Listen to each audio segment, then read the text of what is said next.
case will not proceed by me talking over you or you talking over me. Court proceedings by law and by procedure, Mr. Hart, are to be ordered. And they're to be in a specific order, and that order is dictated by the trial court judge. That's me. It's not dictated by an individual who's charged with criminal offenses, you. And so I'm going to exercise my discretion to control those proceedings. You right now, Mr. Hart, are free on bond. I don't particularly have any care as to whether or not you're free on bond or whether or not you sit next door, except to this point. Court calls People versus Ryan John Hart, file 24-4935FH. Your Honor, Ryan Ziegler on behalf of the people. Thomas Seeger appearing on behalf of Mr. Hart. I have somebody in my hearing room listed as Ryan Hart. State your name for the record, please. My name is Ryan John Family Hart. I don't have anyone on my docket listed as Ryan John Family of Hart. I have an individual listed as Ryan John Hart. That's either you or it's not. You get to tell me whether or not that's your name. If it's not, then I need to call a different matter and bring somebody else into my hearing room. Your Honor, I'm the representative of that entity, yes. That's not an answer, sir. Your name is either Ryan John Hart, in which case you're invited to participate in the proceeding today as Ryan John Hart, or you're not Ryan John Hart, in which case I have no use for you to be in this hearing today. So tell me your name so that I can determine whether or not you're the proper person to be called in this case. My name is Ryan John Hart. May I ask a question, Your Honor? No, you may not. Mr. Hart, this is not a complicated process, and this process does not get less uncomplicated. When I call a case, I start by identifying the parties that are to the case. When I'm confident I have the correct parties to the case, I proceed then and decide how to go forward. In this case, your difficulty, and I think intentional difficulty, is affecting the ability of the court to be able to proceed and to conduct its business. That's relevant to a lot of points, but most importantly, it's relevant to a pending motion that your attorney filed, presumably on your behalf, but I sense that it's not only on your behalf, it's also on your attorney's behalf. And so we're going to take up that motion. But your difficulty in basic things like telling me whether or not you're the party to a case is thwarting the court's ability to timely get its business done. I'm turning to the motion now that's before the court today, which is a motion to have attorney withdraw and to have you represent yourself, Mr. Hart. The court does not find that motion to be well placed, and I'm not going to prevent it. And the reason is there are several steps that need to be taken in order for you to be able to assert your right to represent yourself. First and foremost, I must find that your assertion of that right is unequivocal. I don't have that. What I have is your attorney's motion. And I recall very clearly and plainly the last couple of hearings that we've had.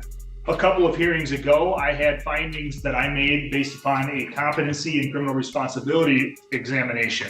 You were found both competent and criminally responsible by the court after assistance from the Center for Forensic Psychiatry and after an in-depth intervention and interview by them. I made the findings, your attorney agreed with them, and the prosecutor agreed. I have not once heard you make any type of unequivocal request at all. What I instead heard when I consider whether or not there's an unequivocal request for you to represent yourself is your attorney explained to me, I think this was 2 or 3 hearings ago now, that he was somewhat conflicted. And these are not his exact words, but this is what I recall from it. He was somewhat conflicted. You had wanted him to file various different motions, which the attorney did not find were supported by law. And the communication that I had in response to Mr. Seeger, again, was some version of this. I told Mr. Seeger that as the attorney, he and he alone chooses which motions are to be filed and which are supportable by fact or by existing case law or by the extension of existing case law. If he can't make those arguments that are good faith supported by law or an extension for the law, then he's not permitted to file the motions. It was at that point that Mr. Seeger then suggested that another solve for him could be that you could represent yourself. In other words, the implication that what Mr. Seeger was making is that if you were representing yourself, you would not be constrained in the way that he is. It would allow you to file whatever frivolous motions, I'm using that word, Mr. Seeger, whatever frivolous motions you wanted to. And so the request to have you represent yourself as made through your attorney is not found, number one, by the court to be unequivocal in any way. Number two, I would have to go through with you and be confident that you understood the maximum penalties associated with the crimes. I have every reason to believe that you understand the maximum penalties, but I have every reason to believe that if you and I had a discussion about what those maximum penalties were, you would express confusion and you would not express a knowing, confident, and voluntary understanding of those things. And so I'm not yet even going to get to that second step. I also, of course, would have to, under People versus Anderson, the binding Michigan Supreme Court case regarding waiver of constitutional right to represent yourself, I would have to make specific other findings. And those findings specifically are that I would have to determine, after a conversation with you, that you acting as your own attorney would not disrupt or unduly convenience or burden the court in the administration of the court's business. What is plain, obvious, and unarguable in over the last 2 or 3 hearings is that if you were permitted to represent yourself, you would make the court's administration of justice difficult, you would delay matters, you would be disruptive, and your representation, therefore, of yourself would be unduly inconvenient to the court and the court's operation of its business. For that reason, even if I found that you otherwise made an unequivocal request, which you haven't, even if I found that you clearly understood and you expressed your waiver knowingly, intelligently, and voluntarily, the court would still not grant your request through your attorney to represent yourself under specific circumstances here. It's my firm finding, based upon the background that I'm aware of, that to allow you to do so would only encourage you to file what are very spurious and frivolous motions. It would waste the court's time, it would waste the prosecutor's time. And although it would waste Mr. Seeger's time to have him remain on, the court also notes that even if there is good cause for Mr. Seeger to withdraw, the Michigan rules of professional conduct allow the court to continue an attorney's appearance and order that an attorney continue on a case even when there's good cause to withdraw. And so I choose to exercise the discretion provided to me under those Michigan rules of professional conduct and the Michigan court rules and Michigan case law in denying any request to have you represent yourself. You are and will remain represented by Mr. Seeger until further order of the court.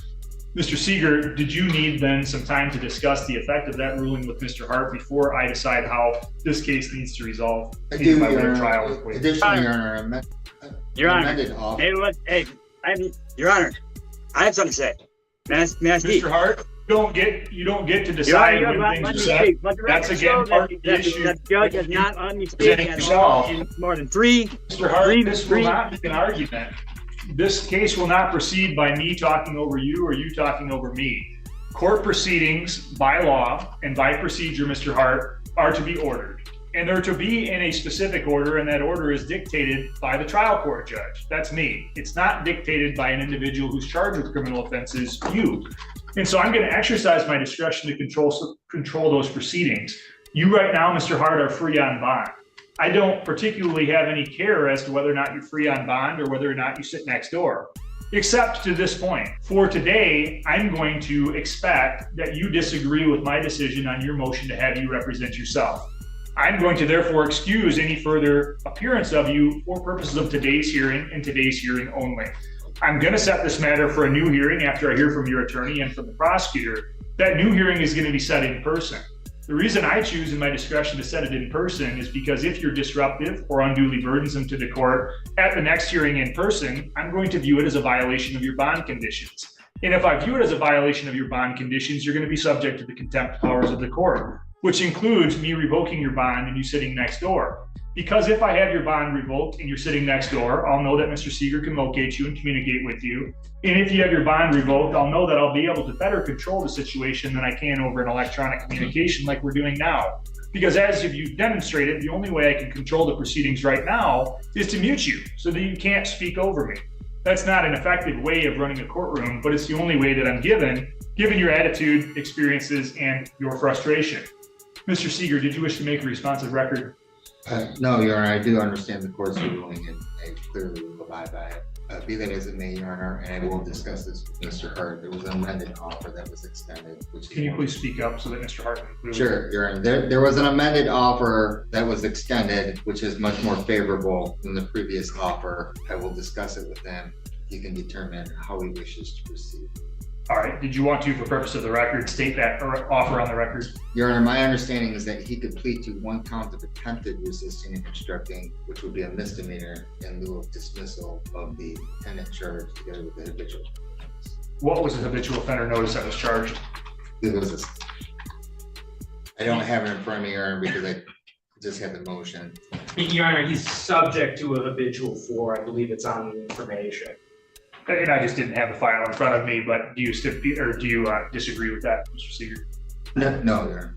All right, so Mr. Hart, it's very important that you not only hear the offer that's been made as an offer to an attempted resistant obstruct charge for dismissal of the existing charge as well as a habitual fourth, but it's fundamentally even more important that you talk to Mr. Seeger about that. He can give you advice. You ultimately get to decide how to proceed, and it does not matter to me how you proceed, so long as you proceed with the understanding that court procedures require structure, and that structure will be followed by you and by anyone else that's in this courtroom, or there will be alternative options considered by the court. Mr. Ziegler, anything further on any of that the people would like to offer? No, Your Honor. No, sir. All right, the court will set this matter for a status conference next month. I will require that everyone in this matter be in person for the reasons I've already explained.